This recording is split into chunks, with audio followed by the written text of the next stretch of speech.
Top quality और consistent performance के लिए सिर्फ सिल्वर पंप नाम याद रखना।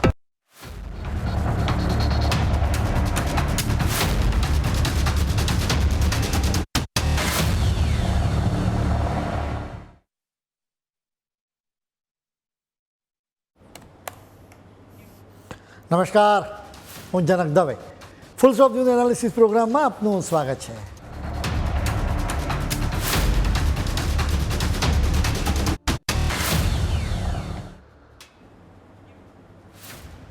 હિન્દુઓ અને આપણી મહાન સનાતન સંસ્કૃતિને ખલાસ કરવા માટે ચોતરફી દ્રોણાસ્પદ કાવતરા ઘડાઈ રહ્યા છે. આજે લવ જેહાદ અને લેન્ડ જેહાદના કિસ્સાઓ આપણે સામે આવી જ રહ્યા છે. છળકપટ, લાલચ અને બળજબરીથી હિન્દુઓનું ધર્માંતરણ કરાવવામાં આવી રહ્યું છે. એના માટે જ તમામ હિન્દુત્વવાદી સંગઠનો આજે ચેતવણી આપી રહ્યા છે કે જો આ પાપ આમને આમ ચાલતું રહ્યું ને તો આવનારા સમયમાં આ દેશમાં હિન્દુઓ લઘુમતીમાં આવી જશે. પણ ખરો ધમાકો તો હવે થાય છે. All India Muslim personal law બોર્ડના પ્રવક્તા મૌલાના સજ્જાદ નોમાનીએ તો તમામ હદ પાર કરી દીધી. તેમણે દાવો કર્યો છે કે ભારતમાં હિન્દુઓ અત્યારના સમય જ લઘુમતીમાં આવી ગયા છે. આવો દાવો કરતો તેમનો વિડીયો સોશિયલ મીડિયા પર આગની જેમ વાયરલ થઈ રહ્યો છે. તેમણે કહ્યું હતું કે ભારતમાં હિન્દુઓ લઘુમતીમાં છે. કોઈપણ સંજોગોમાં હિન્દુઓની બહુમતી ન માની શકાય. શીખો હિન્દુ નથી, ખ્રિસ્તીઓ હિન્દુ નથી, બૌદ્ધ ધર્મને પાડનારા લોકો હિન્દુ નથી, શેડ્યુલ કાસ્ટના લોકો હિન્દુ નથી, આદિવાસીઓ પણ હિન્દુ નથી, તમિલનાડુના લોકો પણ હિન્દુ નથી, લિંગાયત પણ હિન્દુ નથી.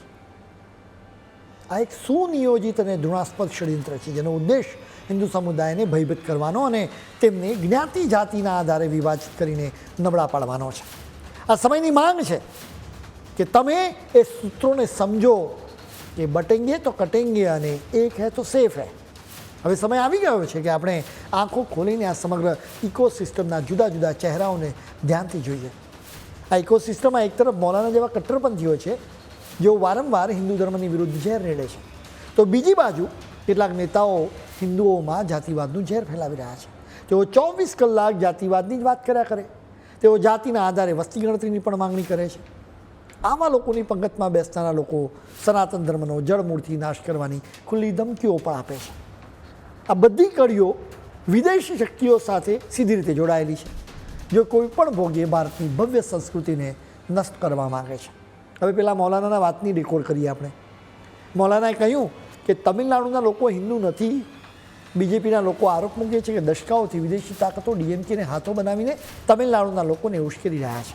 તેમનામાં ખોટી અને ભ્રામક વાતો ફેલાવી રહ્યા છે કે તમે હિન્દુ નથી, તમે તો દ્રવિડિયન છો.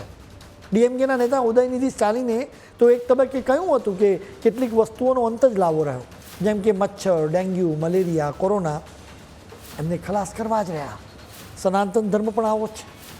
તમે જુઓ કે તમિલનાડુના લોકોએ આવા હિન્દુ વિરોધી પક્ષના શાસનનો જ અંત લાવી દીધો. બીજી તરફ તમિલનાડુના હજારો મંદિરોમાં થતી પ્રાર્થના એ વાતનો પુરાવો છે કે ત્યાં હજી સનાતન સંસ્કૃતિ ધબકી રહી છે. જેના બાળકો નાની ઉંમરે વિષ્ણુ સહસ્ત્ર નામનો પાઠ કરી રહ્યા છે. તમિલનાડુના લોકોએ તો સનાતન સંસ્કૃતિને ખરા અર્થમાં સાચવી છે. તમિલનાડુના લોકોની જેમ આ દેશના આદિવાસીઓ, શેડ્યુલ કાસ્ટના ભાઈઓ અને જાટ ભાઈ બહેનો પણ શુદ્ધ હિન્દુ છે. તેઓ પણ હિન્દુ તહેવારો ઉજવે છે, તેઓ પણ મંદિરોમાં જાય છે. તેમના માટે પણ શ્રીરામ અને શ્રી કૃષ્ણ આરાધ્ય દેવ જ છે. લિંગાયત સમુદાયના લોકો મહાદેવની પૂજા કરે છે. મૌલાના સજ્જાદે જાતિવાદની વાત કરી છે તો જરા સિક્કાની બીજી બાજુ પર નજર કરીએ. હિન્દુઓમાં જાતિવાદનું ઝેર તો ખૂબ ફેલાવવામાં આવી રહ્યું છે. હવે જરા મુસલમાનોમાં જાતિવાદની પણ વાત કરી લઈએ, જેના વિશે અત્યારે તો કોઈ બોલવા તૈયાર થતું નથી. ઇસ્લામ ધર્મમાં મુખ્યત્વે 2 સંપ્રદાય છે. એક છે શિયા સંપ્રદાય અને બીજો છે સુન્ની સંપ્રદાય. આ બંને સંપ્રદાયના મુસલમાનોમાં જાતિઓની વાત કરીએ તો અશરાફ, અજલાફ અને અરઝાલ જેવા શબ્દો સાંભળવા મળે. તમે બીજેપી નેતાઓના મોઢે સાંભળતા હશો કે પસમાંદા મુસલમાનોની સાથે અન્યાય થઈ રહ્યો છે. મુસ્લિમ સમાજમાં રહેલા ઓબીસી અને શેડ્યુલ ટ્રાઇબને કમ્બાઇનલી પસમાંદા કહેવામાં આવે છે. પસમાંદા મુસલમાનો મોટાભાગે ગરીબ હોય છે. મોટાભાગના પસમાંદા મુસલમાનોની પાસે પહેરવા માટે પૂરતા કપડાં પણ નથી. તેઓ કોઈ મસ્જિદમાં જઈને નમાઝ અદા ન કરી શકે. આમ તો ઇસ્લામ ધર્મમાં નમાઝ પડતી વખતે તમારી આસપાસ કોણ છે ને એ જોવાનું રહેતું નથી. એટલે કે તમે એ રીતે કોઈ જાતનો ભેદભાવ ન કરી શકો. આમ છતાં મસ્જિદોમાં પસમાંદા દલિતો માટે એક રીતે પ્રવેશ નિષેધ છે. તેઓ મસ્જિદમાં પ્રવેશતા ડરે છે. મૌલાનાએ ક્યારેય આ મામલે વાત કરી નથી. આખી વાતનો સાર એટલો જ છે કે હિન્દુઓને જાતિઓના આધારે વિભાજિત કરવાનું એક ભયાનક કાવતરું ચાલી રહ્યું છે. આપણી સંસ્કૃતિ પર, આપણી એકતા પર આ એક મોટો હુમલો છે. એટલા માટે જ દરેક હિન્દુએ અત્યંત સતર્ક રહેવાની જરૂર છે.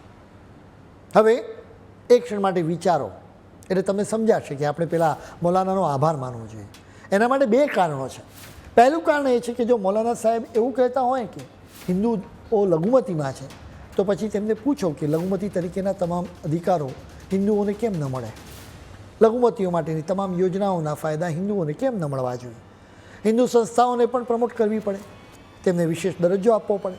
અને બીજું કારણ એ છે કે ઓછામાં ઓછું મૌલાનાના ખરા ઈરાદાનો તો હિન્દુઓને ખ્યાલ આવી ગયો. તેમનો ઈરાદો હિન્દુઓને લઘુમતીમાં મૂકવાનો છે. હવે તમે જરા વિચારો કે આ કટ્ટરપંથીઓને ધર્માંતરણ કરવા માટે ક્યાંથી રૂપિયા મળે છે? ચોક્કસ જ મિડલ ઇસ્ટ અને સાઉદી અરેબિયા જેવા ખાડી દેશો પાસેથી જ તેમને રૂપિયા મળી રહ્યા છે.